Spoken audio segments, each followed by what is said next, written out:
Hello, Trevor. Because my friend from work, Trevor, watched the episode last week, and basically no one else. It's one of our worst performing weeks ever. So hi, Trevor. I hope you continue to watch these movies, or maybe you just like the first one and you're gonna drop off. But hey, it's okay. We like these movies. I actually have no fucking clue. But yeah, we're going through the Glass Onion, the second Knives Out movie. Stay tuned to the end of the podcast to just get movie news. We're doing some stuff a little bit weird because me and this guy over here are going on vacation next week, so we're gonna have to do some double recording, doubling up on that. So the next 2 weeks are gonna be a little bit weird for you guys. But what's not weird, like normal, we got Chandler, Cassie, Skylar, Austin, and then me down here, Zach, who is going to go ahead and give us a quick summary of the Glass Onion movie. It's not me. Chandler. Yeah, Chandler. All right. Come on, dude. You had to have been expecting it. It's been forever. I was going to say it's about time because I think like what Austin maybe did the review not too long ago. Was that last one? Yeah. Maybe it was Sky who did the last one. Not for that. Regardless. Yeah, I was keeping quiet. Okay, where do I start? So I want you to know, I picked you last week in my mind. I was like, really? I know. I was like, I did go last week. It's been like 2 months since I went, but yeah, I was like, I'm pretty sure that Skylar, you're the one that picked I'm Austin. saying like last week I decided that I was going to pick Chandler for this week. I see. This is gonna be bad. Yeah, I just started watching the third film before this, so I'm totally gonna confuse the two of them. See, I purposely did not watch the third movie yet because I know that. I did. Yeah, I figured a lot of you guys would. Yeah, it's just easier. Go ahead, Chandler. time between. Take it away. You got this. I I don't have much time either. I just plan on watching it at work or something. So we meet like the main crew of like disruptors. That's what they call themselves. I think they're all doing their own thing, like a slice of life type thing. And they all get sent a box, like a mystery box, that they have to solve a few puzzles that eventually shows a letter to this really rich dude, billionaire, philanthropist, whatever. All those fun, cool titles. Attached to this dude who has like an island, not quite like Epstein's, but a private island. It could be. He's kind of weird enough that it could be. One might say there's a chance that it's an allusion to that, but hey, I might not be one. It might be referencing it in some ways, more than none. But yeah, so they all go out to this island, and they meet. Oh, and Benoit Blanc also receives a box mysteriously, although he really doesn't know who this rich billionaire is. He still shows up, and so does another lady called Andy. She's very important to this, as she used to be like the partner to this billionaire, and they both designed and created this big tech company called Alpha. But she was undermined by Miles, this billionaire who kind of stole the company from her. The Hulk. And The Hulk did it. That's who he was. Oh my god! I put a finger on it. The Incredible Hulk specifically. Yeah, the Incredible Hulk. Really, Chandler? You didn't realize that was him? I don't know. It was I believe it or not woke up from a nap right before the movie. So yeah. All right. Yeah. Why am I summarizing this, guys? No, dude, you got it. Lock in. So yeah, they get there. They get to the island. They all meet. It's very awkward. I gotta be honest with you. Like the relationship between these people is very fake, and yeah, it just wasn't really vibey, so to speak. So they go out throughout the day. They're just kind of hanging out, swimming in the pool, eating dinner. But he invited them all out because he had like this big grand murder mystery that he wanted to do, and it was going to be a fun weekend. Well, Benoit Blanc, who really wasn't supposed to be invited, and there's a reason for that, but he still tags along, and he ends up discovering the whole murder mystery before it even started. So he kind of ruins the parade that this rich billionaire had. I know. Kind of. The following scene, he goes up and says, "You ruined this thing." Yeah, the following scene, exactly. Yeah, pulls aside. But there is still another murder mystery to be solved because Duke. Sorry, played too much Red Dead 2. My bad, guys. Duke, he dies from his drink. He was like poisoned or something like that. I think he's allergic to pineapple. But it was because he found something on his phone, or he was going to find something on his phone that alluded to this girl named Andy that I mentioned beforehand. Wasn't actually her. She turned out to be the twin sister of the girl who really was the co-founder of Alpha, who was murdered, and it was covered up to be suicide. So she went in with Benoit Blanc. They both coerced this idea where they were going to go in and find any leads that would indicate who was the murderer or who killed her sister. So going back to Duke had his phone, and I think he was alerted to the fact that the sister was died by suicide. It was all over the news. So Duke had to go. Duke knew too much that the rich dude Miles didn't like. Duke had to go. Yeah, Duke had to go. Or Drax had to go. Excuse me. I can't believe I didn't say that. My bad.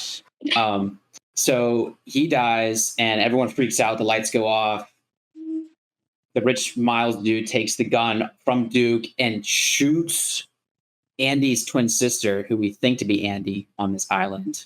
And yeah, things kind of unravel. There's a lot of stuff that goes in the background. It's very like kind of convoluting and but still kind of told in a good way, I would say.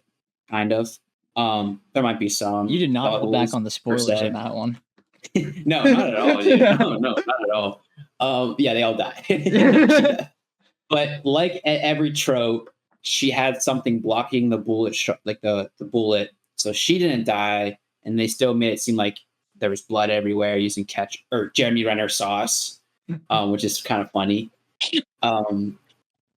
It's so meta-y that he's in the third movie. It's so, I don't know like, if that's on purpose. It can't be. I get the vibe that the third movie's like actors are picked for the movie, you know, because like some of them I think to myself like why are they in there personally? But I agree. We could talk about that next week. We could talk about that next film. Yeah, next episode. So, you kind of got it, bro. Yeah, you kind of got it. You basically got everything. Yeah, that Benoit Blanc gives his whole spiel. He takes the stage and he delivers an outstanding performance. But the bad guy kind of gets away with it. He's not convicted, but pretty much all of his property, his whole island combusts. So he kind of does lose at the end of the day. Yeah, the end. The end. Congratulations. That was great, Chandler. I'm really proud of you guys. Thank you. So last week I was like, oh, Glass Onion's my favorite one. And I'm sure Austin specifically will disagree with this, but it still is. I think I've watched all of them recently enough to know that this one still is my favorite one. Mainly because I just hate Edward Norton's character so much. And I mean that in like a great way. Like anytime Austin can attest to it. When we watched this for the first time on the beach, when he said that made up word, I said, he's the killer. The killing hasn't happened yet, but he's the killer because I hate him. I hate him so much.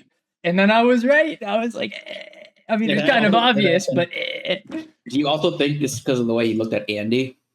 That is definitely a big thing. Yeah, that like after that happened, it was kind of 100% confirmed. And it, like on rewatch, I was like, damn, that was really crazy obvious. But, yeah.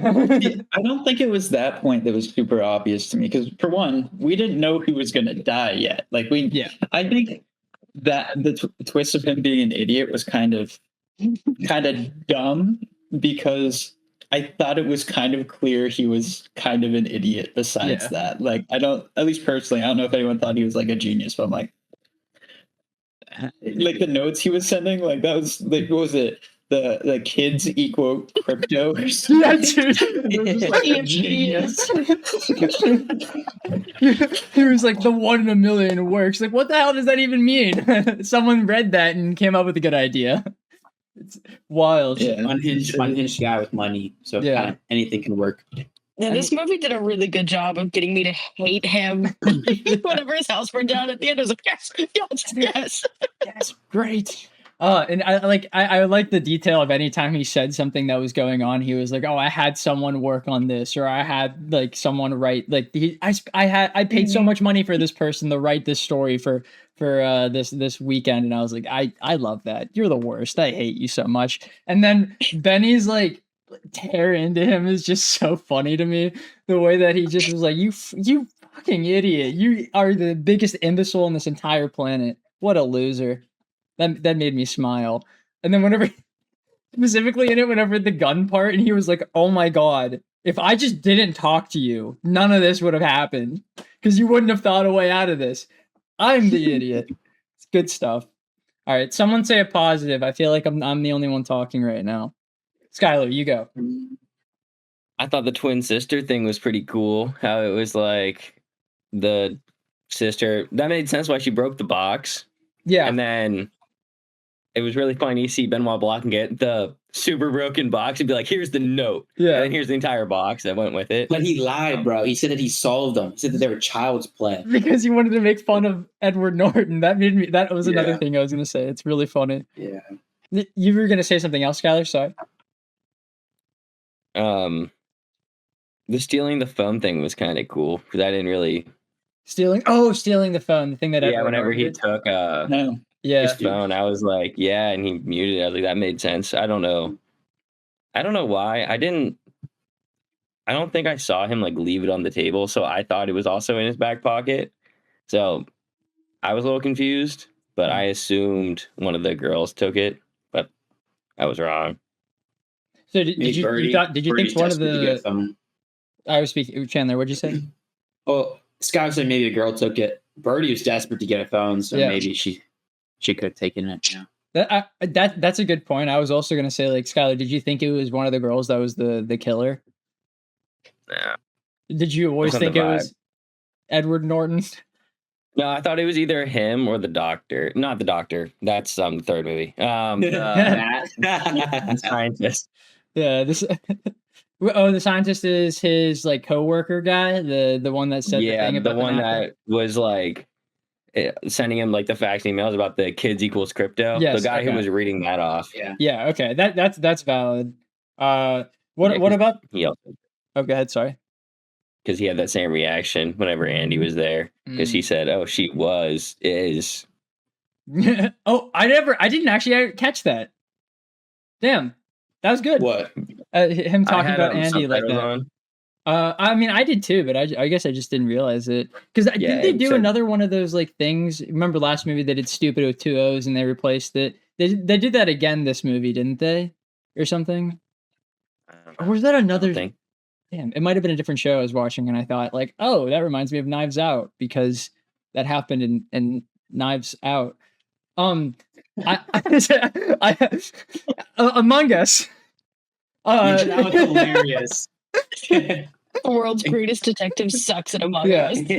Chandler, did you notice the I was saying, God damn it, I was gonna say that next. That was funny. They mentioned Quiplash games and stuff. No, but specifically the other thing on that, there's a chance that you might not be the person that has watched this show, and now I feel like an idiot. But the other Knives Out thing, she was in that.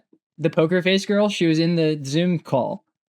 Okay, my mom's gonna get it. She's watched Poker Face. The Poker Face girl was in the Zoom call with Benoit Blanc. So all the world's greatest detectives are together. She might look a little familiar. I'll be honest with you, I don't really recall. She's the one that said Quiplash. She was like, we could play Quiplash. Yeah, I know you're talking about the lady, but if I recognize her outside of the film, I'm not sure. It's a 2-season TV show that's apparently really good, but it got canceled.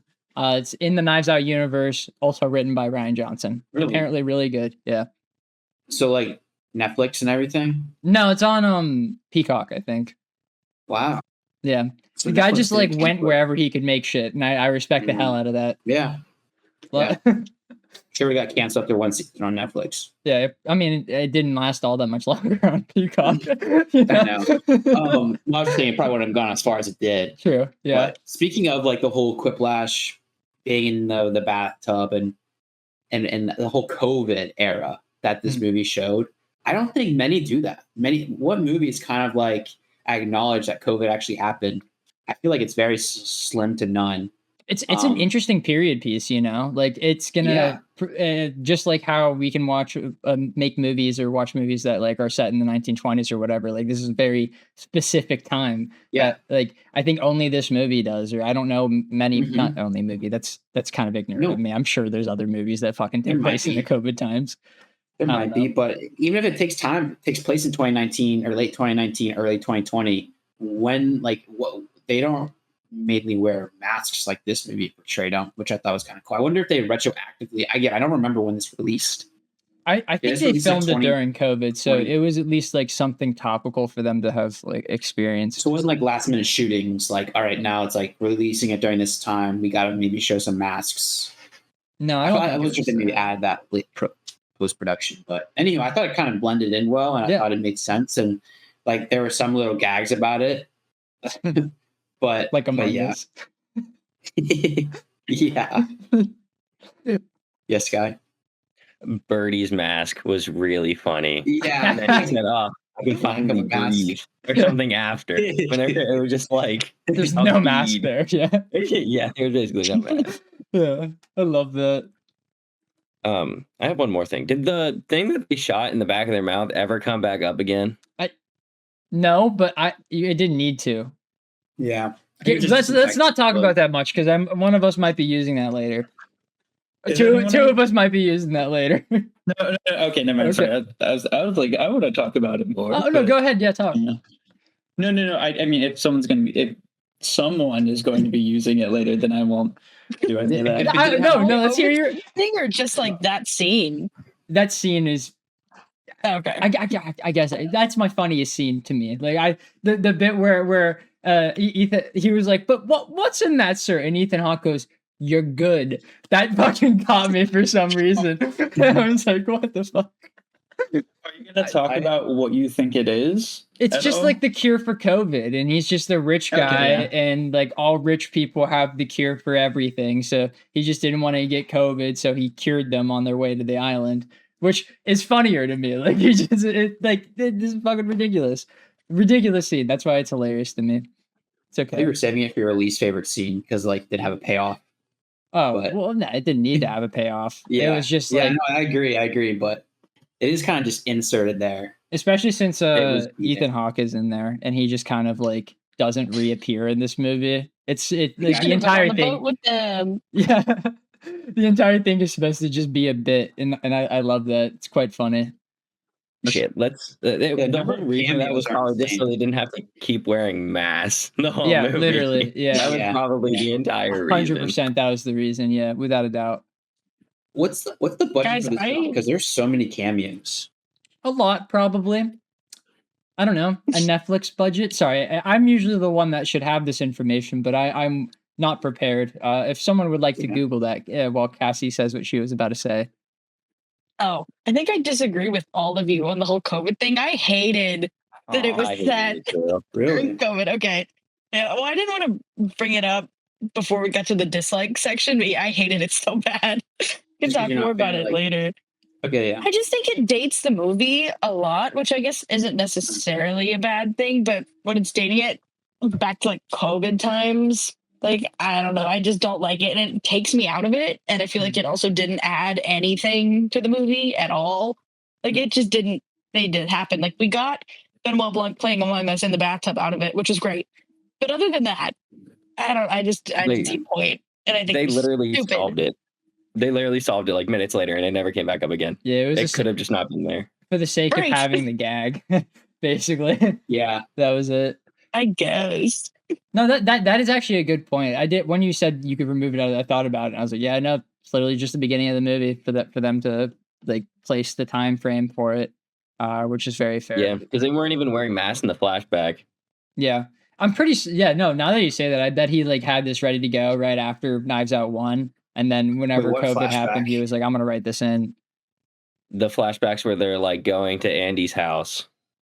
Oh, well, none of them were and masks. Also where like Andy's like coming you were with your Benny. family or friends, you didn't really wear masks even indoors. But Andy and Benny don't know each other. Andy's from the South, that's. You're right. They wouldn't wear masks. Why would they? Genuinely. And if they were like, you don't wear masks around your friends, why did they get the COVID shot before they went to see all their friends? No matter what, it's bad. You could have just took it out, and it's exactly the same. Yeah, that's true.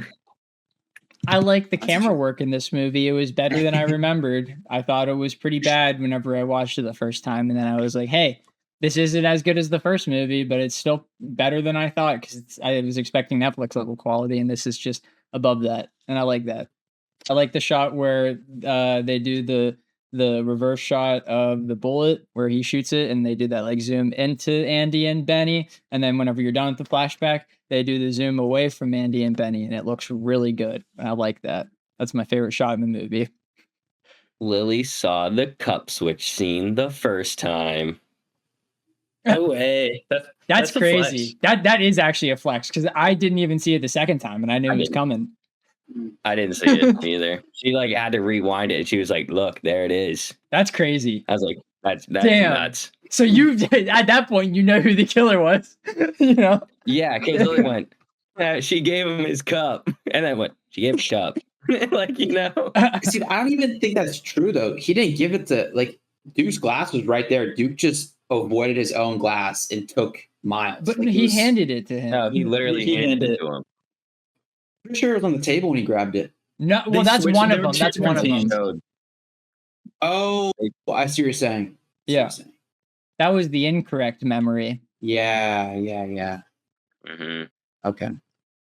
Did you guys like that's that the good. bad guy didn't face an actual comeuppance in this movie? No. No. What? No. I liked it because sometimes in life you don't win, but you could still like make him feel upset about it. Yeah, but that's I like, wanted him to go to jail so bad. Yeah. But Would you that's ever never wanna going to watch- happen. He had $1 billion. And He didn't really address it though. Oh, sorry. Oh, you can keep going. Oh, I was just gonna say, like, besides Blanc making the one comment of just like, I just present the evidence or whatever, like he went from, hey, let's get the police here, let's get everyone here and basically figure this thing out, to all of a sudden he was just like, I can't do anything. Well, their smoking And- gun is gone. You know, they don't have any evidence anymore. I thought that was a joke at first, because honestly, I forgot 98% of this movie. I remember bad guy, like billionaire, dumb bad guy. That was all I remembered coming into this movie. So I'm like, I thought that was Blanc bluffing to get like similar to the first movie, a confession or something like that. But yeah, actually, this might be a transition. What did everyone think of the glass breaking scene? I thought it was last. unnecessarily long because like of her end goal, you know, she could have just immediately done what she did at the end, you know. Yeah, It's- it just felt like it was nothing. Like he didn't. Yeah. He doesn't care about all of Yeah, that it's stuff. nothing. Like, But to go off of that a little bit, how did you guys interpret his reaction to the Mona Lisa? That's the end of the question. It blowing up. Or yeah. on fire, rather. Because he looked quite upset about it. Makes sense. Well, why do you think he was upset about it? All the money. His Yeah. name's attached to it too. Yeah. It has nothing to I do don't with think he his cares that he was motivation. attached to it. Yeah.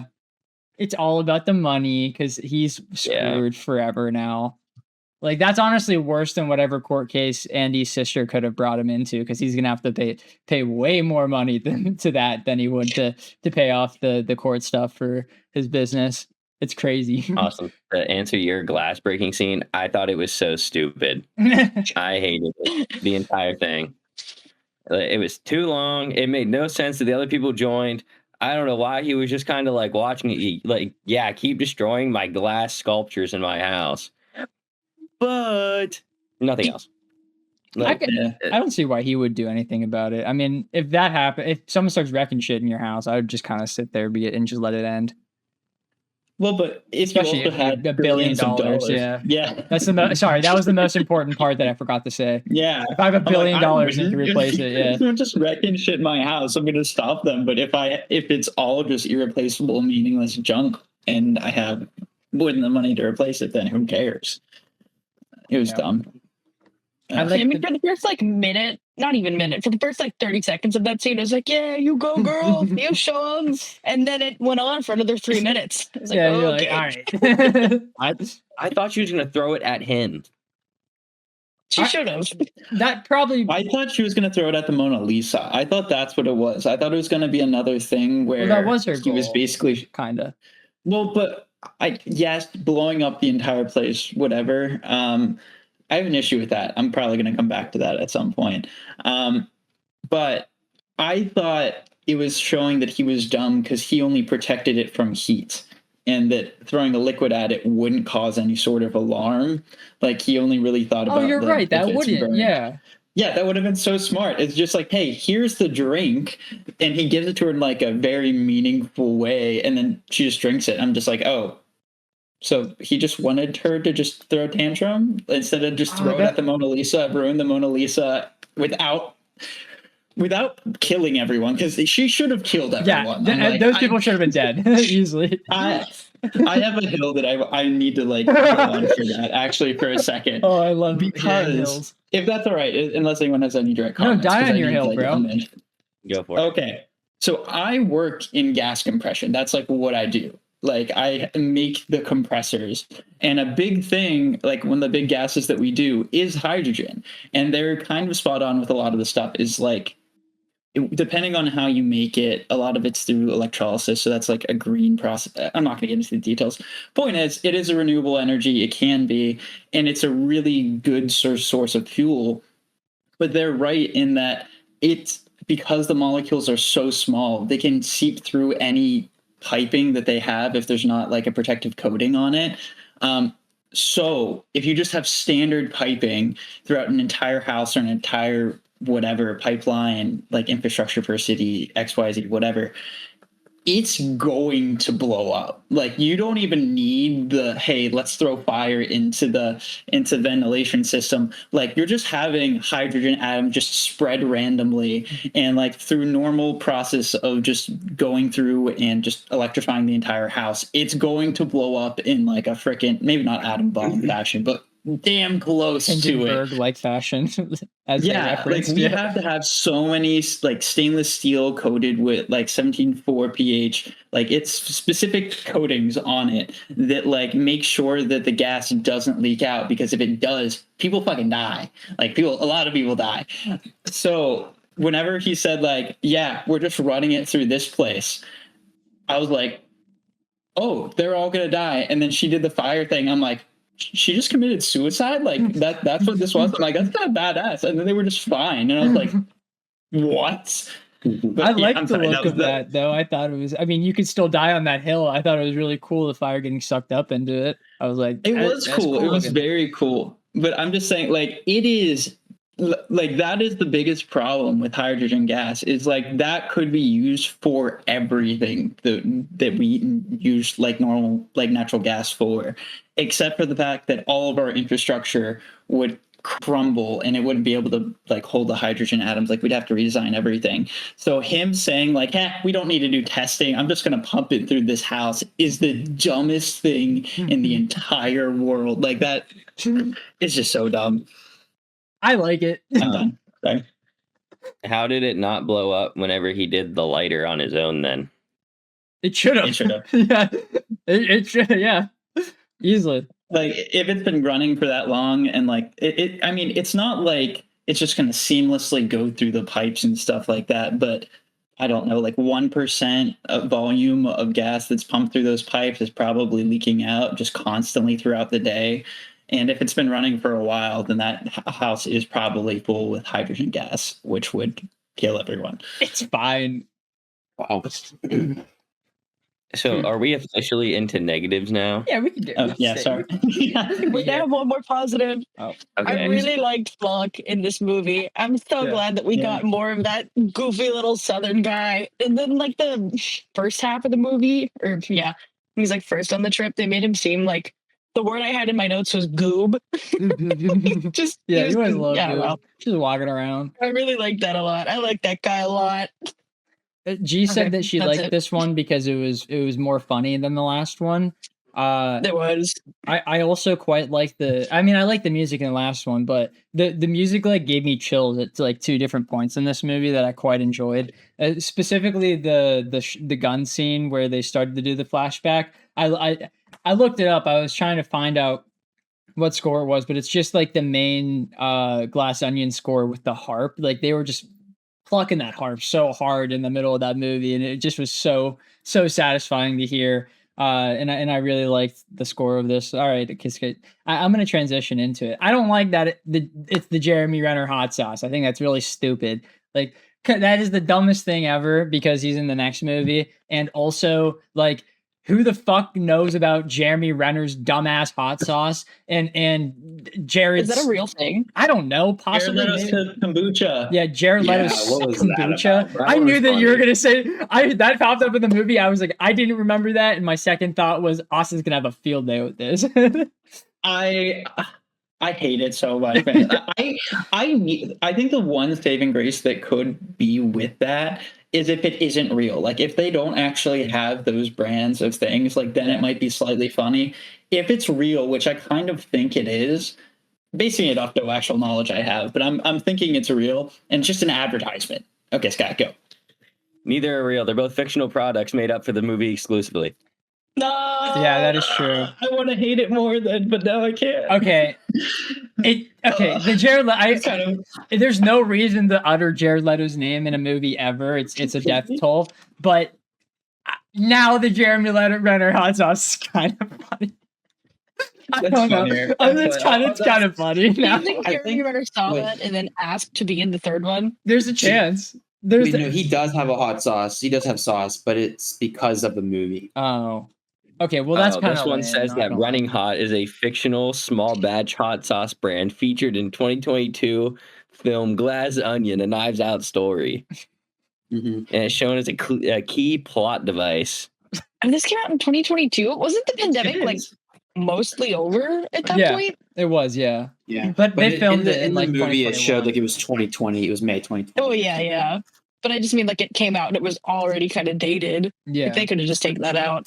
Well, I don't think the dating of it is that all that important because we still make Peaky Blinders is a movie that takes place in the TV show movie that takes place in the 1920s. You can like have specific period pieces as long as it actually connects into the movie itself, but like having it take place during COVID in this movie wasn't relevant to the plot of it. I think you just wanted. I just think it's a stupid period to make a piece about. That's a perfectly fine opinion. Yeah. What was that, Chandler? Sorry. Then we wouldn't have Among Us and they could have put that in there in a different way. He's a detective. Those are the detective. Yeah, games. but it was like Lockdown. You're playing Lockdown games. I don't know. That would be a good one for him to have mentioned. That'd be crazy. Why wouldn't he be good at Quiplash? There's no reason for him to be bad at Quiplash. Yeah, he's quippy. Yeah, he's quippy. He can definitely think of something. That's stupid. It's stupid that he didn't want to play that. The poker face girl seems really nice. He should have played that with her. All right. I also doubt that he is bad at Among Us. They said he's bad at Among Us. Yeah, but I think they're lying, and I think that's bad writing. Benoit Blanc is obviously good at Among Us. Unless all those detectives are just better than him at detecting. They're not just there's Kareem there. Kareem Abdul-Jabbar, like the basketball. I did not notice that. I'm going to be honest. That's so funny. I love that. Like that's actually him. Damn it, dude. That's amazing. I was so distracted by the poker face girl.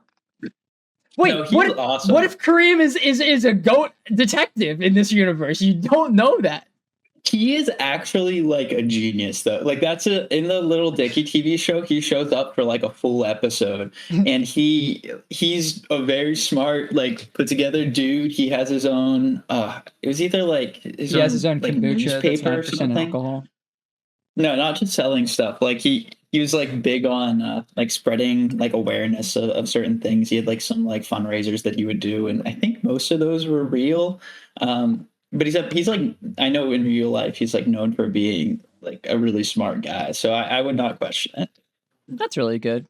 I like that. Was there anyone else in that lineup of folk that we'd know? I didn't know. That was the one I knew. I have no idea. It was like a 4-minute segment. Yeah. I don't remember. That's so understandable. My apologies. All right, Skylar, tear this movie apart. Okay. The ending was so special effecty looking. It was really bad. Everything looks so obviously fake for the last like 30 minutes. Yeah, that's and Netflix. It didn't for the rest of it. Yeah, but it didn't for the rest of it. So I'd rather it either did the whole time or it didn't the whole time because like. It couldn't do it the whole time because it was just like the fire bit. The fire. Yeah. Yeah, but like I would have assumed. Well, they definitely can't just do fire. But I feel like they would have tried to implement it in like other places, or That would have maybe made it look so much worse, bro. They barely had they clearly barely had the budget for it was $40 million this movie. Barely had the budget for the special effects at the end. They could not do it throughout the entire thing. I know, but like I feel like they use so much of their budget just on random cameos. That is true. Yes. So imagine if they just allocated it differently and they could have had the end look good. Or it would have been if they made it a theater movie instead and have the proper budget for it, and then it would have been fine. But no. I think the main reason I highly, highly dislike this ending is because like Ransom loses the one before. And this one, you can make a case that the billionaire wins. And he's notably dumb. He's a billionaire. He lost his island and whatever and his gas, but what public knowledge is there that he was even using that? It's so easy to cover that up. It's not announced anywhere. He has over $1 billion in the company. He can buy another island, another house. I got two things to that. That's insanely realistic to me. Like any billionaire is never going to lose, no matter what. It's just not possible because they have so much money they can just replace whatever problem they have. So it just kind of, no matter what happened, like I said this earlier, but even if they took him to court and like sued him or something like that, nothing would have happened because he has enough money to get out of that situation. And I think honestly, they were rich in the first movie too. Well, yeah, but this is like different. They weren't billionaire rich. Yeah.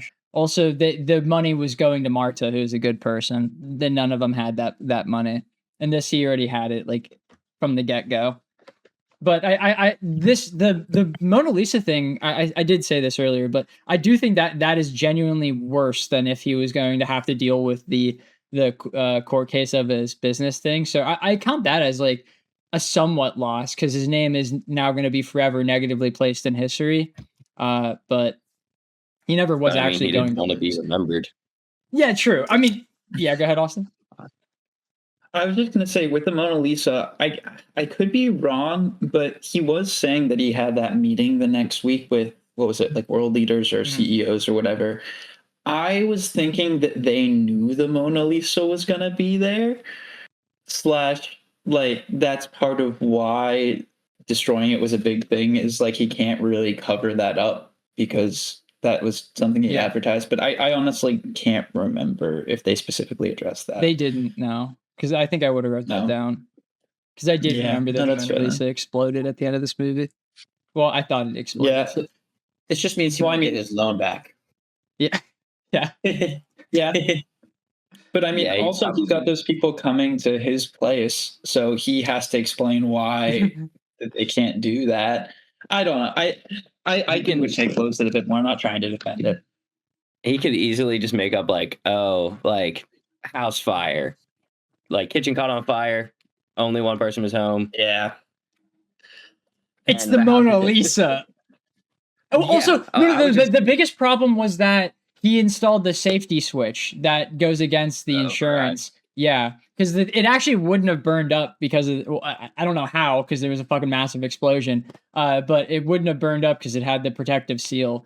But he installed that safety switch against the insurance, which is what Chandler, I think that was what he was saying, where like he's not going to get money back. I mean, well, I think it was like he was lending the Louvre money so that he got the Lisa. Yeah. And I guess when like COVID ceased, so COVID was important. It was important because they didn't have any visitors. They didn't have any tourists. Right. And that's why he could have the Mona Lisa. I forgot about that. Oh my God, Chandler. Mona Lisa.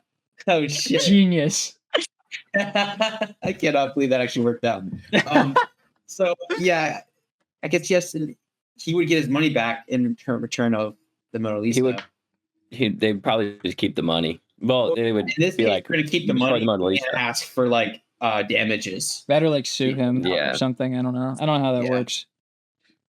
Yeah, but like was there even a reason to why we saw the Mona Lisa ding every so often to text messages? Did it symbolize anything?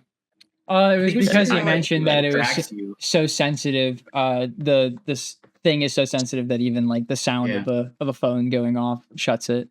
And it was there also to make the scene feel more like tense. Tense. Yeah. I feel like a little bit of a distraction too. Yeah. Like your attention was on movies, like, oh shoot, something can go down. But like, no. Yeah, it's like having like a loud noise in a horror movie, or like that's why they do piano and keys for horror movies, is because like the repeated loud noise at a frequency just like does something to people. I wish I had a better way to describe that, but it do a thing, you know, and you go ah. Yeah, but I didn't entirely get that from this, and I usually do get that, but I don't know why. But Duke's phone ringing, buzzing so often just kind of started to annoy me with how often. I was like, I cannot believe that nobody there is like, can you put your phone on silent? What's up? Yeah, People, it was I think like- someone did say that, didn't they? And he was like, "No, dude, I Did have they? to keep it going because I have all these Oh. notifications." And then the I guy thought they was like, asked "You why have a it was going off. notification for movies?" And he goes, "Yeah, Yeah, dude, yeah, I gotta." that's I crazy. thought people were asking why his phone was going off so much. Well, in like an annoying sense, you know, it's like if you, I mean, me and you were pretty abrupt. We'd probably be like, "Shut the dude, stop that." But most people walk up to people and be like, "Hey, why is this annoying sound happening so often?" You know, like that's the polite way to do it. Even though me and you don't do that. That makes more sense. At least that's how Um, I took it. But I don't know. They also are liars. I feel like They are. that's just like how they work. Instead of asking someone to do something, they'd rather slyly manipulate them into doing it by like questioning them. At least that's how I Hey, took it. I want to go around with a question. Okay. If you had to rename this group aside from the Disruptors, what would you have named them? Cassie, go first. Yeah, that's what I was going to throw first. No, thanks, guys. Appreciate that. No problem. Guys, I don't know. Just idiots. Really, that's the first That's a word great that's one. kind of That's popping into good. my head. That's all I got. Mine is pretty similar. Chen, go next. Well, between a few. Wait, can I go like second to last? Okay. Austin? Delayed one. Yeah. He didn't have one. I think he's lying. Oh, Austin's muted. He's dead. No. Sorry, I was like eating on the side. I was gonna say like the disloyals or something. I wanted to Oh, make that's See, that's good. actually creative.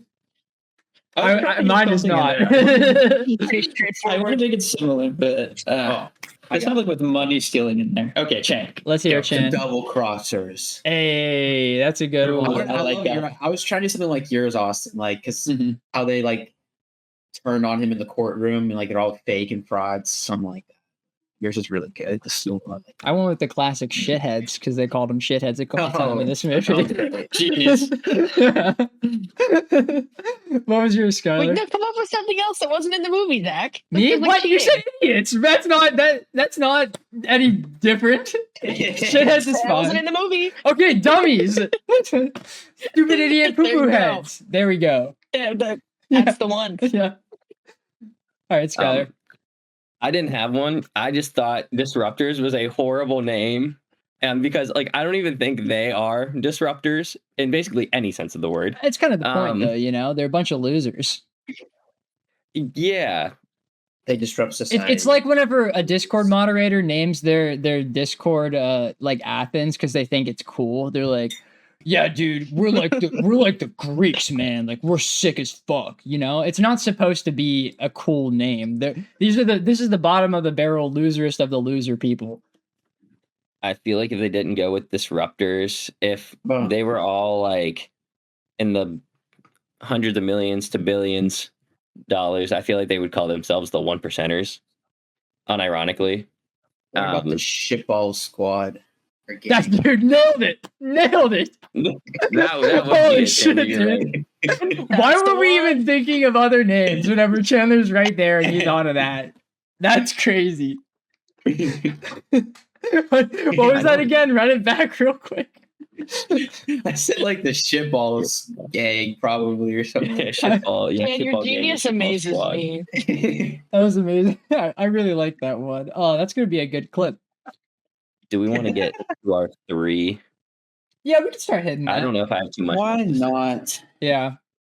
Zach, you want to go first this time? You got No. the last couple times. Yeah, you're right. I guess I should go Yeah. first this time.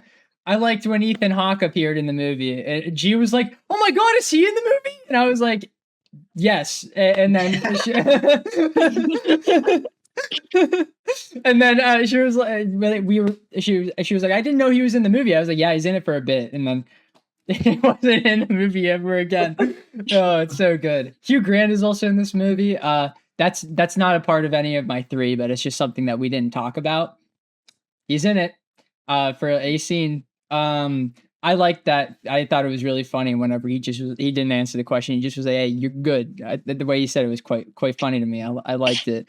My favorite scene was whenever Benny was at the dinner and he revealed Edward Norton the Hulk's murder game plot thing. That was so funny to me because like on a rewatch, you know that he knows that Eddie is the bad guy. So he's like, I'm just gonna ruin his entire weekend right here. And he just like sits down and just goes through the entire thing. And then it ending with the arrow just launching and shooting into him. And Birdie's like, oh, cool. I was like, oh, that's pretty good. I like that. I think that's kind of funny. A runner up was him calling Edward Norton an idiot for 5 minutes straight. I did think that was quite funny, but not enough to be my favorite scene.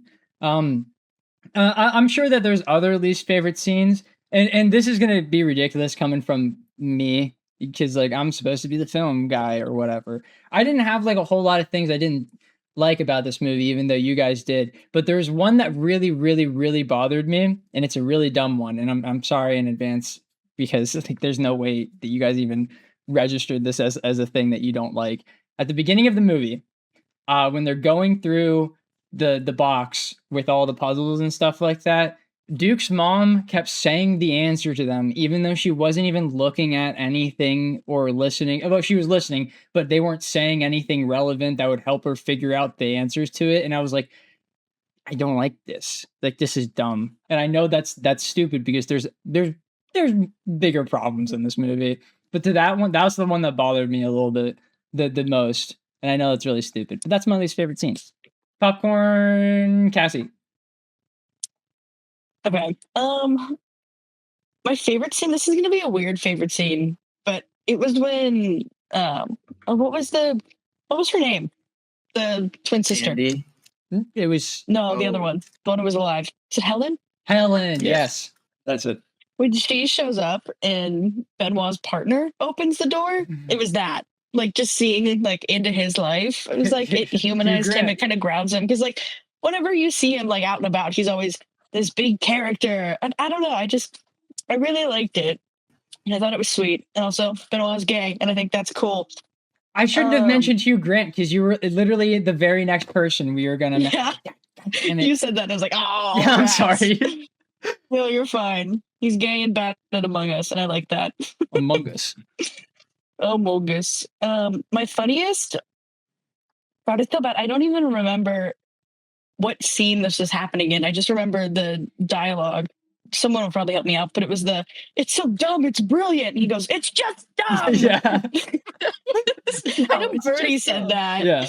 But what was happening in that scene? That's I all got it down. That one's going to be my funniest, so I'll chime in. No, that's valid. You were first. That's fair. It was a pineapple juice. He was like, "It's pineapple juice. It's so dumb. It's so dumb. It's brilliant. No, it's just dumb." Oh, good. That's delivery was great. And then I didn't really have a least favorite. I'm gonna be honest. Nothing really stuck out to me as like, oh. So I don't know. I feel like you guys didn't have least favorites last week, so it's fair for me to not have a least favorite this week. Yeah. All right, Popcorn Austin. Okay. I wonder why. I'm gonna replace it. Oh, I thought you did that because you guys had the same. No. Oh, never mind. Ignore me. All right. Zach being ignored. My funniest, I guess, and my backup is going to be kind of a dumb one, but I just thought the delivery here was great too. It was when Blanc was going through and basically explaining why the billionaire was in the country during the time of like the suicide and stuff. Because he's just like, the whiskey. He was saying like whiskey. He was just like, yeah, no. You said he did something for your birthday, and you're a Taurus. And she was like, Damn. I can't do it as well, but like how she did that was just like so funny. Like she to didn't me. realize she's what like, she is. Oh my god! Yeah. Like, oh my god! I am a Taurus. Yeah, I don't know. That was the one behind the pineapple one. That was definitely my favorite. Or sorry, funniest. Favorite is going to be just a line from the movie, and I thought it was great, and I have it underlined in my notes because I'm like I remember liking it that much. But it's when he was talking to Birdie, like by the pool, and she was like, "No one can handle the truth. Like I just say the truth." And I have the quote down. He said, "It's a dangerous thing to confuse speaking without thought as the same thing as speaking the truth, don't you think?" And I was like, The good part about that is that she didn't realize like what was going on. She thought he was flirting with her. Yeah. I like that. It was so funny. Yeah, but I was like, I really like that line or that saying, however you want to call it. And I was like, people need to know that. But I think the people that need to know that probably don't get that, even though it's not a very deep thing. Yeah. Let's see. Least favorite. It has to be that one like aside part of dialogue that Blanc has when he's going through with Helen, how they're trying to figure out. He's like, all right, we got to see who wants to protect the billionaire guy. And it's like right before that when he says, you know, it's not him because that would be so dumb to be him. And then he completely dismisses the fact, like even considering the billionaire guy for the rest of the next, I don't know, 15-minute segment. And I know you're saying it's obvious, like he's an idiot. But I thought that was the point where I was like, they're so blatantly trying to like convince the audience that it's not this guy, that it is so obvious that it is. And I thought kind of these movies were a bit smarter than that, or at least the first one was, because usually it's not the person who like the least suspected person, but it was here, and it was very obvious that it was here. So I don't mean to spoil like next that. movie, but I think next movies has everyone seen it at least once? I think it's one of the most obvious ones, you know? Like me, you, mom, and G, when we watched it the first time, immediately locked in on who it was and never changed our thought process. I think who it is less important when the how they did it is so complicated and you won't be able to guess that. I think that's my issue with that in this movie is the how they did it doesn't matter. It's so easy. Like it's exactly what you think it's going to be. So that was never a question. So the big question was, who is it? And I thought that was very obvious as well. So I didn't like that part of this movie because it led to a lot of unnecessary work being done by them for something Blanc that should have at least considered still. I think that's why he was so mad at the end because he was like, this is my fault. I let this go. So obvious. It is his fault, 100%. But yeah, that's about it. Popcorn Chan. Okay. I don't know if I have much that I like about this film. Like really like stands out. So I'm gonna say it. I did like the reference to like COVID, and I now like I guess like it's actually does play an important role with the whole Mona Lisa Louvre thing. Whatever, kind of forgot about that. I don't know. Part of me likes that a movie actually references that era because I just don't think many do, and maybe I just appreciate the few in number. Perhaps I don't know. To be honest, like I don't think I've ever heard like thought of it as dating. Like it's dating a movie, which it kind of is. Maybe like 10 years down the road, I'm going to look back and be like, I didn't like COVID. I don't like this movie now. So I'm going to associate the two as one. But right now I don't. So I like it for that. Dislike, I honestly hated it every time the characters were on screen. All of them. Like seriously, they were like so like awkward around each other, so fake. Like they didn't really have a real relationship, especially whenever like Helen was there. It just made it seem so awkward. I just did not care for it at Chandler, all. Of course it's fake. These are actors. Okay. Come on. How can they be so awkward around each other? They're literally the disruptors. But it's like the whole boat ride and Miles was so weird too upon like first initially meeting him. Like, yeah, he's saying these really weird words that aren't real words or buzzwords, but it's like maybe he just reminds me of someone that used to like kind of be in my life, and I just don't like him for that. And I don't know. I feel like That's why I don't like him, because he reminds me of someone that used to be in my life, and I'm like, I fucking hate you. but the others like they're just so weird. They're so weird. It just felt like, when you meet like a family, like like a distant family member or whole family, not just one person, and you're hanging out with them, but it's like you still kind of hang out with your close immediate families, and you don't really mix. That's what it felt like, and I was like, why are you guys even here? Why do you do this every year? It just personally, I didn't like that, so I was on my phone a lot, sadly. Favorite part is maybe whenever he says shit balls. Oh, you mean? That was funny. I forgot about that part. I should have wrote that down. Like the core memory from whenever my mom first found out that I swore, and it'll forever be funny for me. Because I was on the phone. I guess I have to share now. I was on the phone call once, and I was in my car. I was on campus property, and first off, like my mom raised me in a bubble. That might be important, but so I'm like driving, and I had to reach and grab something, so I accidentally curbed the road a little bit, and I was in the process of calling my mom, and once it happened, I was like, oh shit, fuck. Grabbed whatever I needed to, and I looked up, and instead of it saying like ... it said 2 seconds, 3 seconds. Hi, Mom, how's it going? She said, what did you just say? I was, I love you. So yeah, that unlocked that for me. So that has to be my funniest part of the movie. I love that. All right, Sky, you're up. All right, I'm surprised nobody has really. Well, Zach took one, but like my favorite was Benoit Blanc completely ruining the whole weekend this guy set up. It was so funny. And even to like the little dart at the little dart arrow at the end. It's like the boop, and then with the like coming out after. It was funny. Yeah. But my funniest was actually Benoit. Maybe somebody did say this. It was just Benoit Blanc in the pool in all of his clothes, his regular clothes, just holding his drink, just kind of sitting in the middle with nobody there. And then everybody else is like talking to each other, and he's kind of in the middle of the pool, shades on, just kind of like sitting there. You can see the water marks on his tummy, so he's at least been moving around a little bit. It was funny. The idea of him just like bobbing up and down throughout the pool by himself. It was pretty awesome. My least favorite is the end whenever they all did not die and they're sitting outside, and then they randomly just go, you know what?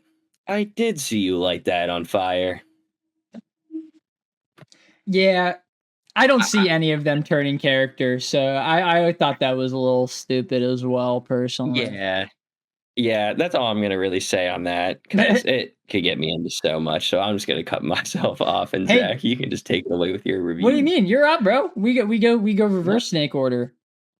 Mm-hmm. Oh, you're right. We do. All right. Yeah.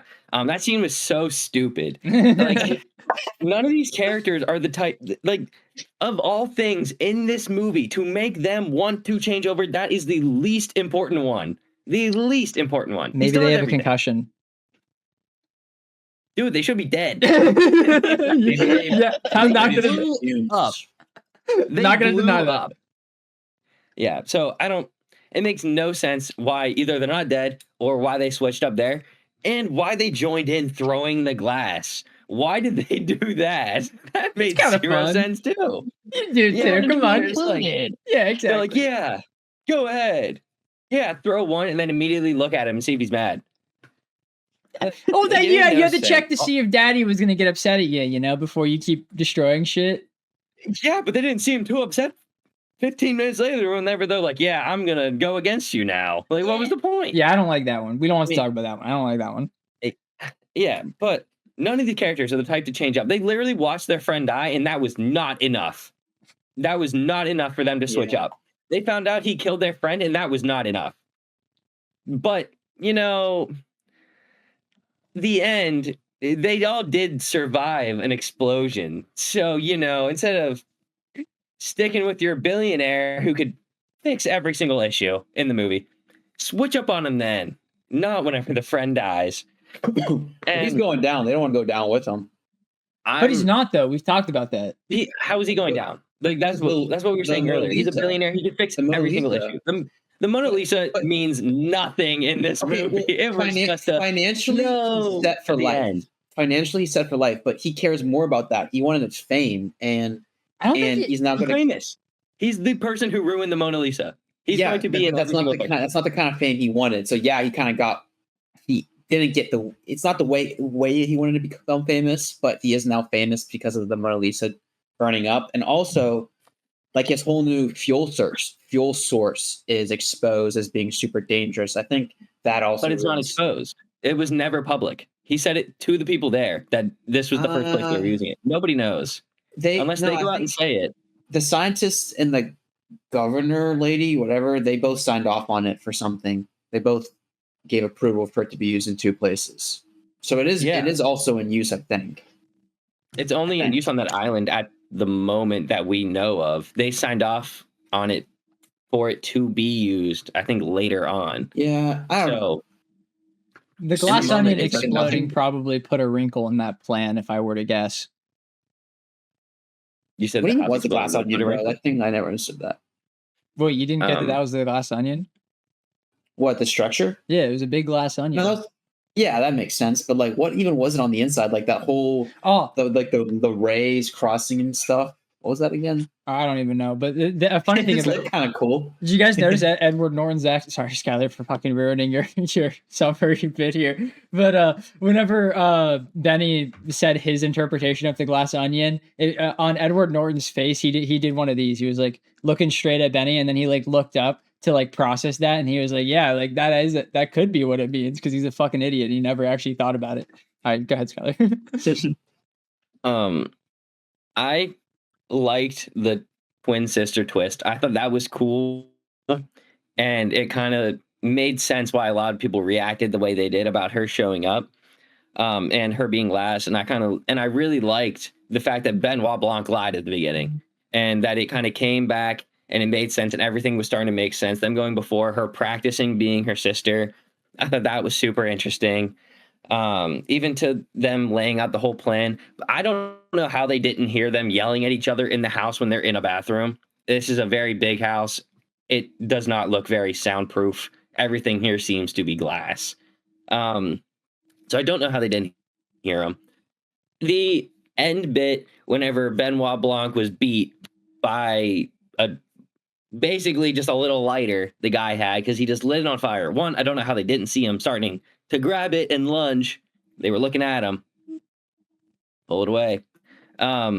Two, Benoit Blanc lost because of that. And then they never brought up the fact that she had like something to record their voices again. I was waiting for him to be like, we got it the whole time. And it just never came back. That would have been nice. I like really liked this movie until the end, and then I hated it, and I was so mad I watched it. This ending sucked. It was horrible. It didn't make any sense to me. None of the characters felt like they actually had any consequences for it all. And yeah, they're billionaires, but literally it feels like nobody except for nobody had any consequences at the end of this movie except for the guy who died because he's dead, and that's it. Like, it makes no sense. I don't like how the glass thing was too long. Why'd she take so long just to blow up the house? She didn't let herself get out first. First thing I would have done in that scenario. She knows what's going to happen. She knows what the house is made of. The Mona Lisa wouldn't have exploded if she didn't stay in there. That still means nothing in this movie. That's like the main part where he lost, though. Like, the Mona Lisa had to burn. It had to go. If he's a liar, he'll pay somebody else to paint a fake one. I don't know if that would work, though. Yeah, it probably wouldn't. But, like, at the same time, he's worth billions of dollars. Yeah. He can throw money at them and say sorry, and it'll be fine. Yeah. Or if they try to sue him, he has better lawyers because he probably has more money than the people who had the Mona Lisa. So it does not matter. They're going to lose. And like Alpha's power source is signed off on and it blew up. But like he's still worth billions of dollars. They have so many other lines. He literally controls every single section that they are in. Like if one fails, the other ones can just carry it. It does not matter. So he was never going to suffer a consequence. But it's stupid that nobody else on the side did, and then they turned on him at the end. Like Chandler, what you were saying about the characters was actually so true, and I was going to reference it again because the characters are so stupid. They don't look like friends, which is fine, but I expected them to, like, some of them do, kinda, but not really. Like the scientist, I almost said doctor again. The scientist and the politician look like they're friends. Obviously, Whiskey and I forget his name. Who died? The guy who died. Yeah, obviously they were close, but then like, what did Peg get out of this at all? Birdie still being there? Yeah, like I don't know. She still has a job. I'm That's really. I think I'm just so disappointed in the ending because I genuinely liked the rest of the movie, and then the ending. Like I literally did the Zach cross my arms, sat back and frowned for the last like ending bit of the movie. I was like, so this is how Zach feels in half of them. In half of them, he says, "This is it." Yeah. I'm gonna stop rambling. I'm literally just keep going back to the same point that I hate. But it was a very good murder mystery until the end. I gave this one a 6.5. I put that I would have given it like a 7.5 or an 8 if the ending was just average and not complete shit, in my opinion. If it wasn't literally the worst thing I could have thought of, this movie would be scored higher. Obviously. Yeah, so I'm giving it a 6.5 out of 8. I wouldn't recommend this. Just watch the first one and just move on. Just pretend there's no other. Just pretend there's no other one. I'm not including the third one in this ranking because we didn't review it yet. So from me saying don't watch any other, it's 1 and 2. I would just like to reference that, clarify. Yeah. Chandler, I think. Oh, good job. Yeah, Chandler was you. Yeah. Yeah. That was well said, Sky. So similar beats. Well, first off, I don't even know if this really was a good murder mystery because, in my opinion, like it just like it wasn't really that coordinated or thought out. He just like had to get rid of Duke somehow, happened to be pineapple juice, and kind of led him astray and played victim like he was the one being attacked because it had his name on the glass. Like that's really where the murder mystery stems from. I mean, I guess you could argue the Andy stuff. Yeah, the Andy, but that's like half of the puzzle, I guess you could say. I don't know. I just didn't like anything to do with Duke's death and explaining that. It just didn't really feel like the first film. And the first film, I think it does it so well. The whole murder mystery behind it.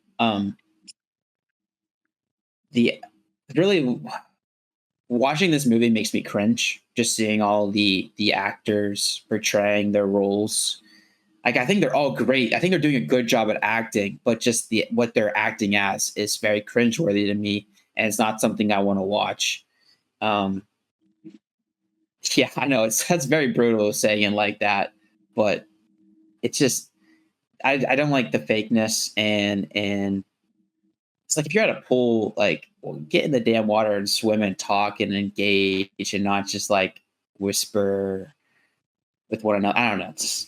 It's not like a friendly ecosystem, but yeah, aside from that, I thought it was shot very well. Mike, my roommate, he joined me towards the later half of the film, and he also thought that the film, like the cinematography, all the shots was really cool. He liked seeing like the island and everything it had to like just how it looked, the whole marbling, the architecture. That was really fascinating. The whole crashing out scene with the ice sculptures. I also agree with you. I did think it was a little drawn out and little like kind of a nothing burger, especially since it wasn't really getting through to the billionaire. But I don't know. I'm a little confused about the Mona Lisa because it had that whole protective casing, and it was just like alerted by sounds, and I don't even know if heat. Like, I guess it detected temperature change, but I don't know. I thought the whole casing around it was just kind of phooey. It didn't do too much for the film, and if anything, just distracted you. with that one scene in particular. It's just disappointing in my opinion. I got to be honest with you. I think the 3 films regarding Murder on the Orient Express, like that trilogy, Death on the Nile, and whatever that third one is, I think those movies are atrocious. Yeah. Utter garbage. And unfortunately, like this sounds so mean, but I kind of want to throw this in with those. It just does not. Like, I it's not a disagree fun time for me. personally. I know you really like it. The look on your face was really hard to watch whenever Sky was going, and he was kind of ridiculing this and giving it a lower score. Hey, And I know man, you have this as a higher This score. this is the Mario, dude. You guys were shitting on his happiness last time, and now Skylar's Yeah. shitting on my happiness. I mean, I didn't shit on his happiness last time. He's coming out of nowhere for me, but like, hey, Yeah, I'm I'll sorry. take it. I avoided looking Yeah. at you the whole time. I looked at Chandler because I knew he had the same opinion as me. I was smiling the entire time. Don't worry about it, because I think it's really funny. Because no one's safe from my opinion. yeah, I'll explain why it's funny whenever I go. But Chandler, those movies are so bad. They are very bad. You cannot put But I them don't in the even same think tier. Benoit, his punch isn't as satisfying, bro, because like he doesn't deliver that verdict that you done did it and we're gonna get you for it. It's just you done did it. Now you can get away with it. Wasn't as satisfying, and that's not even talking about the third film. Teasers for that. A little downhill trend here. So with that being said, I also have it at a 6.5, Sky. So you match me. Austin, I think. Yeah, Austin. Yeah. Oh wait, say if you recommend it. Chance, recommend? Yes, I'd recommend it. Which is very weird saying that, but That's I'd recommend fucked it up, just bro. because. Would you can't watch recommend the one and not- Murder on the Orient Express movies? Because I wouldn't. Yeah. Hell He no. called this garbage, and he's like, "Yeah, I'd recommend it." But you can't watch 1 and not 2 and then watch the third film. You can't. Yeah, That's but what I never did. mind. The third That's one. exactly what I did. Yeah. Can't do it. I won't allow it. She literally only watched the third movie up until watching these. I mean, there's nothing stopping you from doing it, but it's like, and they really don't carry from one to the other except for Blanc, but I don't know. Like, Even Blanc doesn't gonna carry. watch- Like, I mean, he's still the same character, but he doesn't reference the other like stuff. it doesn't. No, I know you gotta see the payoff with Jeremy, bro. You gotta understand like why he's in the third movie and where he came from. His origin as a Yeah. hot sauce bottle. Yeah, Turn I gotta doctor. watch it. Yeah. Okay, you go, Austin. Okay. Yeah, I mean, I think I'm on the same boat as both Chan and Sky here. I really like this movie most of the time. Like I was watching it, I'd say like 60 to 70% of the movie, I was having a good time. And I think a good part of that was because I did forget almost everything about this movie, which it's probably more of a statement on my memory, but also definitely a statement on the last 20 minutes of the movie, because they just throw so much stuff at you and it's all meaningless. Like it's all these theories and ways that it's like convoluted and who might be doing what and what motives they might have.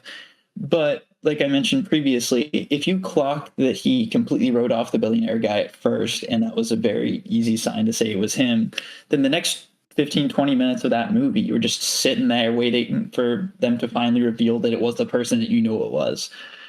But the first good bit of the movie was so fun, and I kind of forgot the whole Andy Helen thing. So I liked that part. But from that part to the end of the movie, garbage, absolute trash. And I'm a big... I get that the journey is the destination type of thing, but the destination kind of matters. It does, especially in mystery movies, which this one, I was going to say, is more of a mystery than last one, but it's more of a mystery in that after we find out who was murdered, the goal is to find out who murdered them. And I didn't like the way they did it at all. It made no sense. I didn't like the characters as much. Like they had a lot funnier lines, but by the end of the movie, they're just little ducklings that follow along, like Mama Goose or Mama Duck or whatever, and to whatever. And then they turn on him for no reason at the end. Like they were defending him when he murdered their friend, like straight up murdered their friend. But then they're like, oh yeah, Mona Lisa's gone. That's the needle in the haystack right there, and that was so dumb. And I don't really know what else to say other than this movie went and did like a double front flip tuck whatever for the first part, and then ate the curb on the landing. And I actually had a note once again because I forgot how little of this movie I knew that I was like, this might be my favorite one, and then the end hit, and I'm like, I really didn't remember any of this. And I'm kind of in the same boat. I think I'm going to go with the 6.5 as well.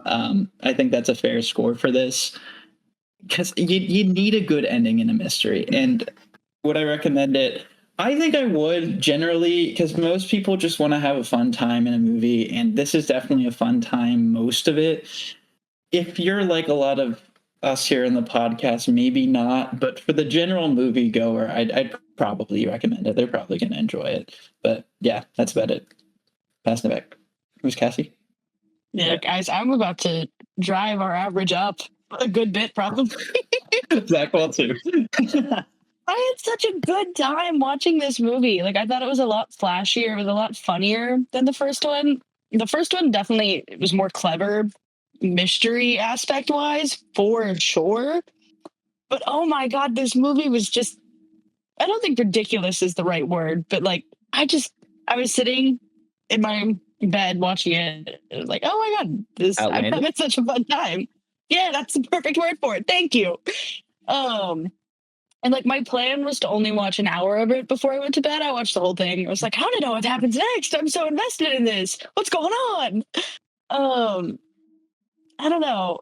Just like the end, hearing you guys talk about it, it should bother me more than it ended up bugging me. But like, I don't know. I didn't really mind it all that much. Like, it did kind of suck to not see stupid evil billionaire not get his comeuppance, but like the rest of the movie was just such a fun, entertaining watch that it didn't bug me. And as someone who comes on a podcast every week to review movies, that's probably not a good opinion to have. But I don't know, it was a really fun watch. I gave it an 8, which was higher than the first one.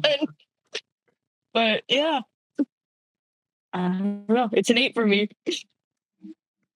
Okay, so other than Cassie, you guys all said like negatives about this movie, and I don't disagree with any of them. But I think you're wrong because they're good and I like them. So I like the ending. I think the ending is good. I know that's a controversial opinion or whatever, but I really like that the bad guy kind of wins because in a realistic world, like he was always gonna, like this was the most realistic outcome that could have, like I know it's more satisfying for Benny to be like this, he's going to jail now because of this, but I would have considered that a problem because if you guys remember in Monsters Inc., I said that was a problem within that movie because he's the rich CEO billionaire and they're like he's a bad guy and everyone's like, oh, he's a bad guy, he's going to jail, that's evil. That's not how things work. He would have been fine. Honestly, him wasting his money is more of a negative to him than him like having to fight over his business. So this is a bigger comeuppance than if they actually had. This is the third time's the charm. The third time I've said that with the Mona Lisa. Like I honestly think he financially is more impacted with the Mona Lisa than he would be with his business thing because he would have won that easily because I don't know, it's him. But I like this movie and I like how terrible everyone is. And Austin, I don't know if by at the like turning point you meant like the flashback included in that, but I liked the flashback because they had so many things that I didn't like at the beginning of the movie that I then realized were points to help you place what location in the flashback they were at. Like the bit where he threw his cigar into the water and he played that really loud noise. I thought that was a dumb bit initially. And then you later use that as a reference point to see where in the movie the flashback is currently at. And I thought that was pretty creative for the most part. My biggest problems are mainly in that glass breaking scene, because like I mean, I don't know why we all like honed in on that so hard, because it's really, in the grand scheme of things, it's really not the biggest deal, but like it's pretty clearly one of the worst scenes in the movie, without a doubt. And then obviously like them turning on him at the end is so unbelievably stupid, and I really hate that. But everything else about the ending, I was basically perfectly fine with. I really love when Benny just is like, "You're an idiot. I know you have money. I know you have money, but I hate you and you're stupid." I really liked that scene. I thought that was quite funny to me. So I like this more than the first one. But I also can understand that as a piece of art, it's not better than the first one. So I'm gonna give it a thumbs up. I recommend this. This gets the Zach seal of approval, but it's a 7.5 out of 10, I think. So I am raising the number, but not as much as raising it as Cassie. What'd you get the first one? I gave it an 8.5. Oh, I thought you said that this was higher than that. No, I like it more. I personally think it's more entertaining and I have more fun in it. Okay. We rate on different scales here. Yeah. Yeah. The Mediak average for this is a 7. I'll take it. I don't know why. This is 0.5 off of what I said, but this does not sit right with me. Okay, screw off. What the fuck? One we've ever had. This is taking my number. I was hoping y'all I would don't tank know. it a little It's more. obviously going to remain a 7, but I don't know. Shut the fuck up. Both of Dude, you. the 7 and round down. I'm so mad. The ending actually makes me so mad, but I like the rest of the movie. Whatever. Okay. We can get into the news. Actually, I realize that I'm a little worried that we're going to be a little bit short here because I don't have that much news, but I also know that if we go into what we're watching, we might like overdo it a little bit here. So like we're at like a standstill. I don't know if you guys noticed, but I kept looking over at the timer like every 5 minutes because I was like, how are we doing on time here? Are we getting close? How's it going here? So we're just gonna run it, and if this is a short cast, then we're gonna have a cast half as long as the previous episode. I can talk about the movie a little bit more. Yeah, I remember when our podcast used to be like less than an hour. Yeah, dude. Oh my god. Yeah, back in the Jack era, me and him would have to struggle to get to an hour because we'd be like barely talking about the movie for 30 minutes, and then the rest of the segments would be shoved in the last 30 minutes. It helped if you watched the film too. Oh, you're calling out Jack. That's rude, but also true and funny. Teehee. Do you guys remember Brad Bird? No. Austin remembers Brad Incredibles? Bird. Yeah, Incredibles, Iron Giant. He did Ratatouille, and he might have done WALL-E too. I could be wrong about that. Wow, what a stellar lineup. I know, right? Guy's the GOAT. But he's making a new movie. It's called Ray Gunn. RAY space GUNN. So it's a guy. And it's not like a gun like Ray Gunn. His name is Ray Gunn. And I don't really know anything of what it's about. It takes place in a place called Metropia, which is a retro-futuristic city inspired by 1939. Vision of the Future. I don't know what that is. I should. I feel like that's probably something film-related that I should... Is that related to Metropolis? It doesn't matter. I'm being stupid. Sorry. But I don't know. I'm going to see it. It's Brad Bird. The guy's a fucking GOAT. Like he writes and directs like everything good. So I'm interested in watching this. I'm not sure when it comes out. I don't think we figured that out, but that's really exciting. Chandler, did you see it? That's very vague because I'm only picking on you. I know what you're referring to. I don't even know if you know what I'm referring to. They released a trailer for a thing that you have 2 connections to. Never mind. They released a trailer for more One Piece Legos. It said It was what? Yeah, right. Experience an adventure with more than one piece. I thought that was quite funny. That's fun. They're coming out September 29th of 2026. I'm pretty excited for that. So that was what you were thinking, Skylar? Yeah, One Piece Legos. That was mine. To keep the train going about One Piece, we got a little teaser for the new remake of One Piece, and it looks really good. I'm quite excited for it. So we got a bunch of different like character sheets of all the main characters. like all the main Straw Hats, Shanks, and we got like a couple frames from the different episodes that they're going to be releasing. So not a whole lot, but I'm quite excited for it. Just a reminder, it's made by Wit Studios, the people who did the first 3 seasons of Attack on Titan and do Spy Family and other stuff. Yes, Scott? They also showed little bits and pieces of the next season of the live action. Well, didn't the first episode come out? I don't Oh, live action Did it? shit. Sorry, I thought you meant the new season of the anime. My bad. Oh no, the new anime, yeah, that did drop. The new live action did not, Yes, that is true. but they showed that. Yes. One Piece The Lego news. sets look ahoy. sick. The reason why I questioned that was because my very next piece of news is regarding the new episode of One Piece, because people have found that the new episode is only covering one chapter of the manga, which is making people very upset because, like, why did we go on this hiatus and turn it seasonal if we're just going to continue doing exactly what we've been doing? Like, this is kind of stupid, you know? And I stand by that. It's still pretty stupid. Love our It fillers. is, but like I feel like they're not going to have it be as much. I think they kind of let it, but it's still one. I don't know. I didn't watch the episode, so I don't know 'cause, how like, the pacing is, you know? Like, if the pacing's bad, then obviously Yeah. that's a problem. But if the chapter's if just it's not- packed, sometimes it'll take 22 Yeah. minutes. You know? Yeah, like that's kind of what I'm thinking. Like I feel hope like so. they said it's like one, just as like a whole number, but I feel like it's not. I feel Yeah. like it's going to be closer to like 1.5. And for some of those, that's going to be a lot. And also, once they get to the flashback stuff and there's just like constant fighting, they're gonna go through chapters like crazy. At least I really hope Hoping. I hope they do, dude. One Piece I needs don't better want to see pacing. Zoro get lost. I know, bro. It's gonna be sad. I have news. My next 2 news are for Cassie and Austin. Well, one of them's for both of them. One of them's just for Cassie. Technically it's for all of us, but I know Cassie's gonna get the most excited about this. We're getting a Project Hail Mary video game. Yeah. It's I'm gonna yuck your yum slightly. By the way, Is it Lego I love video that you game? said that. It's not, sadly. That would be cool, wouldn't it?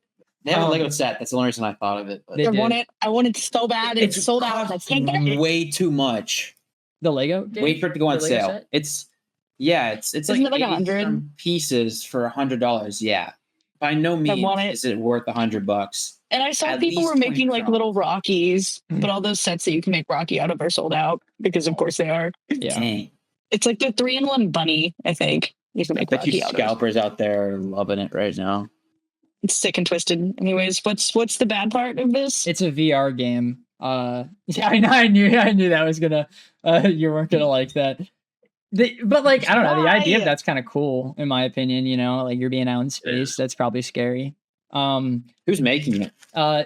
That's the next thing. This is the good part. So it's made by, this is a crazy lineup here: Phil Lord, Chris Miller, and Andy Weir. So like literally all of the creators of Project Hail Mary, the guy who wrote the book and the 2 people who directed the movie. So this is, I think that's a very good sign that it could be good. I agree. Is but there like a big audience for VR games? Like, I feel like most people would rather just play them. Yeah, I mean, I It's don't not know. kind of in VR. niche. I know PS Skylar and VR2 Austin doesn't have really do VR too well. stuff, so like they're better. I haven't played in a while. Yeah. I mean, haven't it's either. I don't know, 5% of the audience of normal games. Yeah, like I have a headset. I just don't use it ever. I always had a problem where if I wore it for more than like 2 hours or something, I got like a really, like my eyes hurt and my head started pounding like crazy. That's Yeah. good. I want to join It's you. not fun with glasses either. Oh, Yeah.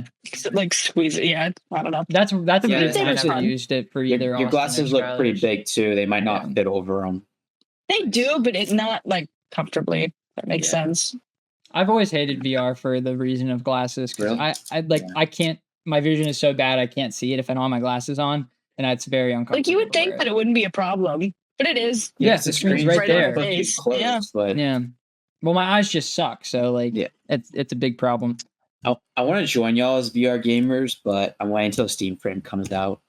I'm just Fair. not. It was- I'm just not. It was gonna supposed join to come you out guys. in February, but we have Gronk and ChatGPT and Claude and everyone else to thank for. So Rock. I'm going to extend the about podcast that time guy. a tiny bit by telling a story here. And there's a very low chance that he's going to see this, so I think it's fine for me to tell the story. And I'm going to be anonymous.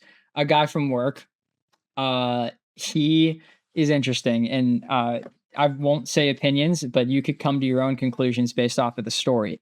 So he's unable to use his PC for a single week. But he needs to play video games. It is a must. So in this upcoming week, he decided that he was going to spend $700 on a Steam Deck so that he could play that in the week that he is unable to play on his PC. But he was having issues with it.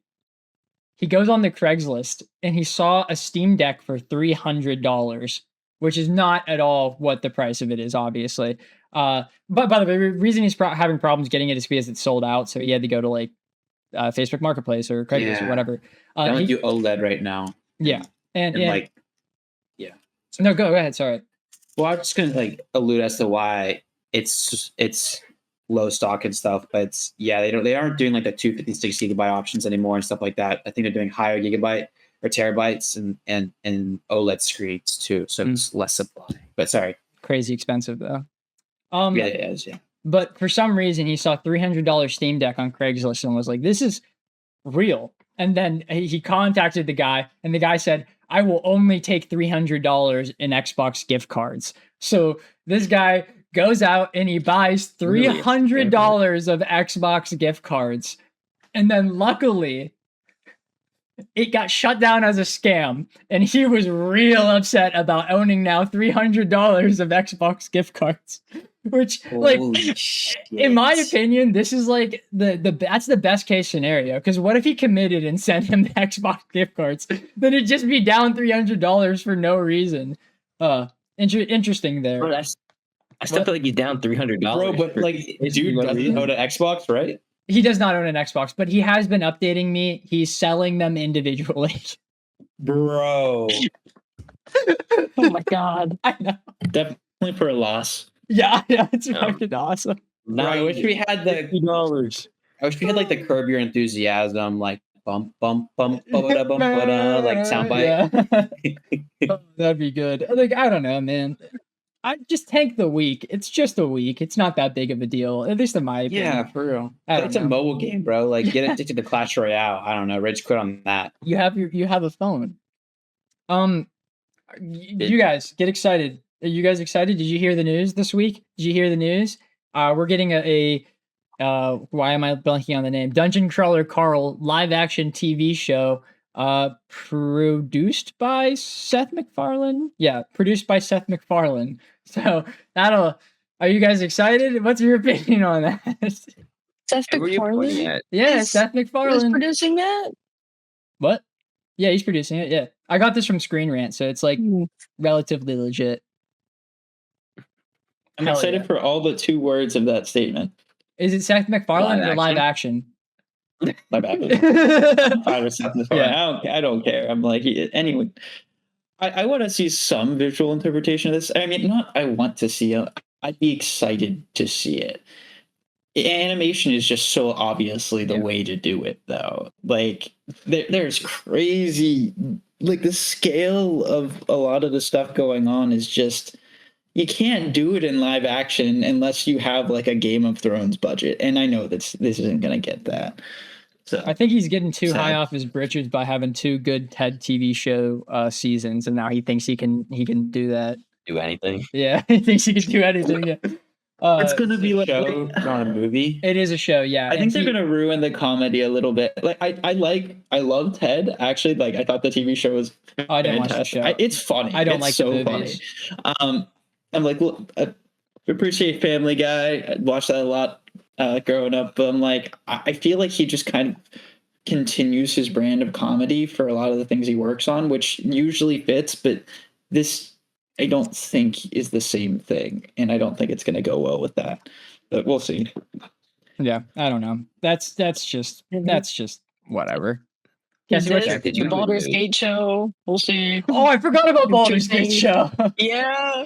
And Two then things with really great source material that could be very bad. I'll hit you with another one. Actually, we're getting an Elden Ring movie too. I don't know if you're on the podcast whenever we talked about that. Yeah. That one actually is probably going to be really good, though. I'm going to be honest. Saw some leak set designs. It looks pretty cool. I was going to say that Pretty it does look cool. cool. Alex Garland is writing and directing it, and he's like kind of sick. And the reason this movie is being created is because he came to whoever, I can't remember who's developing the movie, like Paramount or whatever, and he was like, I have a 300-page script on this game that I put 7,000 hours into. I love this game so much. Let me make this movie. And they were like, hey, dude, it's a popular brand, whatever. And they just did it. So I that is passion. That actually has a chance of being good. So that's pretty exciting. A friend who's super eager for that and might have more hours than he does That's crazy. in that game. I was joking. I think he only had 1,000 hours in it or whatever, but that's still a lot.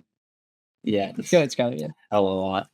Did you guys see that McDonald's is making the Archie that will go around your controller to prevent you from going AFK while you eat their food? No. This is what it looks. Well, I guess It's it doesn't so work. Every time stupid, Zach tries bro. to do this, it doesn't work. That's so stupid. Pretty awesome, right? Pretty sweet. Oh my god. What's it supposed to do? It's supposed to stop you from going AFK. You put it down and it will be weighted and it will make your screen or character spin or walk to make sure you don't go It's AFK. gonna give you your controller stick drift, bro, because it's gonna hold it in a fixed position. I hate that, bro. But you won't be going AFK. Save, quit, and go eat. Like, go watch a TV But show you or can't something. quit Bro, live. bro, you but can't quit Zach, online games. You can't pause them. imagine it's like pre Black Ops 6 zombies and you can't pause. Imagine you're playing Marvel Rivals comp and you're like, my Big Mac. Maybe you Like, shouldn't have you DoorDashed can't your food. then.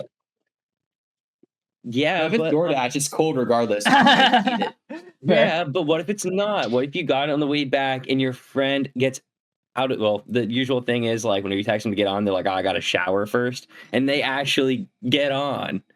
And you I know, always get on. then you're Every time I say I Um, do, I get on unless I text and say I made a mistake and I'm not playing video games anymore. And, Yeah, except or recently, the- I you know just have what? been Marvel Rivals is ass. That's what recently has been. yeah. Did we talk about the Simpsons movie too? Yeah, we talked On about this? that a little bit a couple weeks ago. Okay, I remember they moved the date of it because they were scared that Minecraft was going to stomp them. So they pushed the Should we date. I say think the date? if you want to, yeah, go ahead. It's September 3rd, 2027. Damn, that's further away than I thought it was going to be. I thought it was this year. That sucks. Yeah. And then did we talk about the Spider-Verse, Beyond the Spider-Verse getting its date? Did it get its official date? No way it did. I think it did. All right, Because I let's hear see it. June 18th, 2027. Let's see it. That Yeah, I be do real. see. I see that on Google. Interesting. What's I the believe what's we the actually have a likelihood? date for that. What's the likelihood that date They had a sticks? Though? date after the first or after the second one. That I is need true. to Yeah. go back to They the did say second one and see the original date that they said that it was going Fucking to stupid. come out. What's the It was likelihood like a that's year actually coming later. out? Let's be We real all here. knew it was a lie. Yeah. Yeah, we all knew it was a lie. It was just crazy to put in a movie. Stupid. That's Sony's part. They crunched them and then they were like, "Oh, we're gonna release another movie 1 year later." I bet the animators we saw that and they were like, "We're doing what? We're doing what? Not possible." And You then don't have to- you I'm don't- seeing oh, go something ahead. now. This is completely unrelated to Spider-Man. So if you're talking about Spider-Man, keep going. I was gonna say you don't have to scrape the bottom of the barrel anymore. We're at a time in which I'm personally satisfied with ending the podcast. I'm not really scraping the barrel. I'm gonna be honest. Usually, if we're in news, I'll like try and scroll just on like the Mediak Yeah. channel because like it's just filled with news. So Yeah. I'm like, and then I look at the date, and if it's like March 22nd, I don't say it. But Right. if it's like 5 hours ago, then I'm like, oh, maybe Zach hasn't seen this yet. There's a solid chance. Which, speaking of, this says that Netflix is removing their household sharing ban after they dropped in number of subscribers. I did see that. That's Who not would've locked in thought? stone yet. They're just considering Yeah, I it. was Did gonna you say. say the percentage? It was 18%, which is crazy, you know? Mine says 15. Oh, So 15. yeah, Yeah. that still is nuts. It's 15 wild. and 18 is basically the same. Yeah. It's insane. That's still a large number. That Wait, bothers like, me a lot after because the I have to bring my increases? PlayStation home every single time that happens. It's so annoying. So I'm so happy Well, they're getting rid of that. Zach, there should be a way around it. It's like you need to connect to the Wi-Fi every 2 weeks. That's like the gist, I think. Well, yeah, So that's what I even, mean. Like, I don't want to that's- have okay, to so bring my that's what you do. PlayStation home though. Like, I just want to leave it here and Yeah. not have to deal with that. It's really hard to bring my TV home. Yeah. Big, Yeah. 1,500 miles away. Yeah, that might be I a little didn't do difficult. account to watch live action One Piece. I'm like that That's tough. sucked. That is tough. But I only bought 1 month, and that's it. I think it's about to finish up now. I'm like, Make thank sure you God we're doing cancel it these if you movies haven't as we already. are. Yeah. I canceled it a second after buying it. I did not. I made sure it's not renewing. That's good. Yeah. I hate whenever they're like, "Are you sure you want to cancel?" And then they give you another big discount on top of that, which is so scummy. If you ever do, No, I canceled that shit. don't buy Adobe stuff, but if you ever do, like go onto the purchase thing, exit off the purchase thing, go back onto the purchase thing, and it's going to be $300 cheaper. And I mean, Bruh. I'm not even joking on that. It's just actually how they work because their pricing thing is a scam. It's 100% a scam. And then there's a plugin that you can get to like reveal the actual price, which is like $600 cheaper than what the actual one is. So don't buy Don't Adobe. pay for Yeah. Adobe. Don't things. pay for Just- Adobe things. It's just Don't bad. do it. Just sail the 7 seas. Yeah, I what didn't say Cassie that. said. There are ways you can get it for free, or there's Final Cut or DaVinci. All of those work fine. Fine. I think DaVinci's bad, but I don't know. I use Final Cut in school. All right, Skylar, do you want to take us home? The last thing I want to end on. Andre got me the Luffy hat, and it actually has the like damage on Buggy, top. yeah. It's sick. Yeah, I'm a huge fan. But I see why Luffy wears it like this a lot. It's oddly tough. comforting, It's and also I tough enjoy as It it. well. looks so cool. Yeah. Yeah. Well, we'll wrap it up here. Well, thank you for lasting this long. The last like 25-30 minutes is basically Not just as bad. pure ramble. Yeah. We'll have more. It'll be next week for you, but we'll be recording in 2 days. So that one will be more interesting in the back half, I imagine. Hey, new segment is but let us know what interesting. I think so. It is. But after 5 minutes, we were kind of out. Yeah, it's true. Like, This was a really low week. Yeah. Yeah. yeah. Unfortunate. So, if you stuck around this long, thank you. Again, we're trying to hit our goal of 1,000 subs by the end of the year. Anything you can do, like, subscribe, share, comment, even just watching the whole way through the video is greatly appreciated. And let us know what you thought about Glass Onion, aka Knives Out 2 down below. Who's right, Zach and Cassie, or Chandler, me, and Austin? You know, there's two sides of the same coin. Let us know what side you agree with more. There are 20 numbers on And our yeah, rating scale. they don't next have to week, choose just us. Next week we will be doing Knives Out 3, which is Wake Up Dead Man. Yeah, Dead Man Walking. Dead Man Nope, Walks. it's Wake Up. No, it's Wake Up. No, No. yeah, I know. He's just trolling you. It's Wake Up Dead Man. I was like, you corrected him wrong. What the hell? Yeah, we'll be reviewing that one. So let us know again what you thought about 2 and 3. Maybe how you would rate them even going down the line. Yeah, but that's all we got. So see you next week. Yeah. Trevor, I know you didn't make it this far because you don't like podcasts and you told me that, but in the off chance that you did, I appreciate it, man. I really do. But yes, Skylar nailed it. We'll see you guys next week with Dead Man Walking. See ya. Wait,